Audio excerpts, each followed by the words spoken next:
सबका जय मसीह की। प्रिय साथियों, आज हम परमेश्वर के वचन के द्वारा देखेंगे। प्रियो, परमेश्वर का वचन हमेशा हमें जीवन के बारे में और प्रभु यीशु मसीह के बारे में सिखाती है। इसलिए हम उस परमेश्वर के वचन पर ध्यान से उसको सुने और उस पर चलने का प्रयत्न करें, यानी विश्वास करें। सबसे बड़ा चीज़ हमारा विश्वास होता है, और विश्वास जब हम वचन को पढ़ते हैं तो वचन ही हमें जीवन को कायल करती है। इसलिए जो वचन है प्रियो, उस वचन को सुनिए। यहोशू की पुस्तक 4 अध्याय और उसका 21 पद पढ़ेंगे, और लिखा है, तब उसने इस्राएलियों से कहा, आगे को जब तुम्हारे बाल बच्चे अपने अपने पिता से यह पूछें कि इन पत्थरों का क्या मतलब है। प्रिय भाई बहनों, ये यहोशू के द्वारा वचन मिला है, और वो सिखाता है वचन कि हर एक बच्चे का माता पिता जो होते हैं पहले से सारी बातें जानते हैं, और माता पिता के लिए बच्चे जो है प्रश्न करते हैं और पूछते हैं कि जो नहीं जानते हैं उसको पूछते हैं, चिन्ह देखते हैं और पूछते हैं कि उनके बाल बच्चे उनसे पूछे तो वे उनका उत्तर बताने को पीछे ना हटे।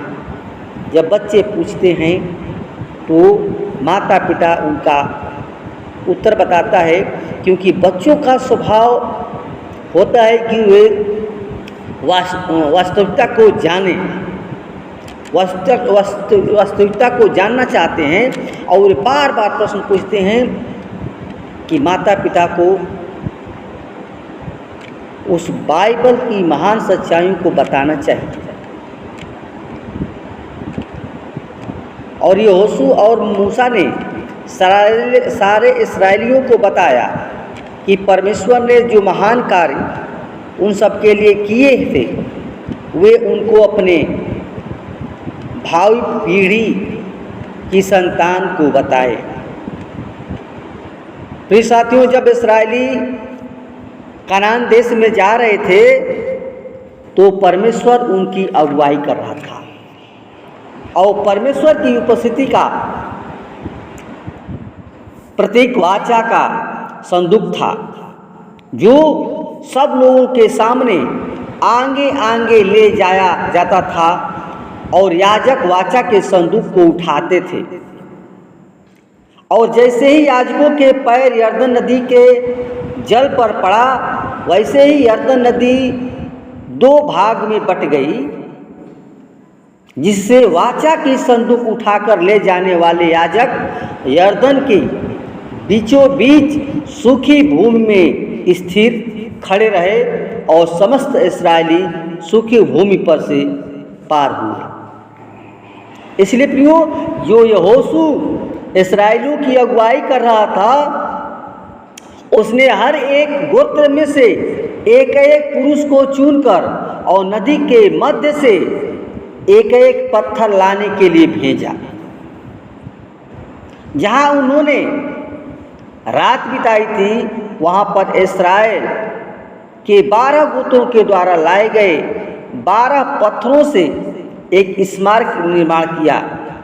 और बाइबल बताती है, यहोशू की पुस्तक 4:7 में, क्योंकि जब उसने यर्दन पार किया तब यर्दन की जलधारा खंडित हो गई, और इस प्रकार ये पत्थर इस्राएल की संतान के लिए सदा काल के लिए स्मारक ठहरा। प्रियो, वे 12 गोत्र इस प्रकार हैं। पहला रूबेन, लेवी, यहूदा, दान, नप्ताली, गाद, आसेर, इस्साकार, जबूलून, यूसुफ और बिन्यामीन। और यहोशू ने परमेश्वर की आज्ञा के अनुसार हर एक गोत्र से एक पुरुष को चुनकर एक पत्थर लाने को कहा और इस 12 गोत्रों के द्वारा 12 पत्थर स्मारक बनने के लिए लाए गए थे। इसी प्रकार यूहन्ना ने प्रकाशन में देखा कि पवित्र नगरी यरूशलेम की शराहपनाह में 12 फाटक हैं और 12 फाटकों में इस्राएलियों के 12 गोत्रों के नाम लिखे थे। और जो शहरपनाह बना था,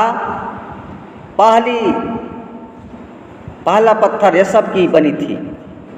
पहला जो बना था यह सब की बना था। और नगर स्वच्छ कांच के सदृश शुद्ध सोने का था और उस नगर की नींव सब प्रकार के बहुमूल्य पत्थरों से सुसज्जित थी। अगर हम प्रकाशित वाक्य 20 अध्याय और 21 अध्याय और उसका 18 और 19 और 20 पढ़ेंगे, लिखा है कि उसकी शहरपनाह ये सब की बनी थी और नगर के ऐसे शुद्ध सोने का था जो स्वच्छ कांच के समान हो। और उस नगर की नींवें हर प्रकार के बहुमूल्य पत्थरों से संवारी हुई थी। पहली नींव ये सब की, दूसरी नीलमणि की, तीसरी लालड़ी की और चौथी मरकत की, पांचवा गोमेदक की और छठवीं मणिक्य की, सातवीं पीतमणि की और आठवीं फेरोज की, नौवीं पुखराज की और 10वीं लहसनिये की, 11वां धूम्रम कांत की और 12वां जो था याकूत की थी। प्रियो, ये सारे पत्थर के नाम हैं जो बहुमूल्य पत्थर है। और यह बहुमूल्य पत्थर वो यीशु मसीह है जो शहरपनाह बनी थी। इसलिए प्रियो, हमारा सबसे बड़ा वो पत्थर, वो चट्टान यीशु मसीह है। जो कुछ बनता है वो यीशु मसीह के द्वारा बनता है। इसलिए वचन के द्वारा परमेश्वर को आशीष प्रदान करे।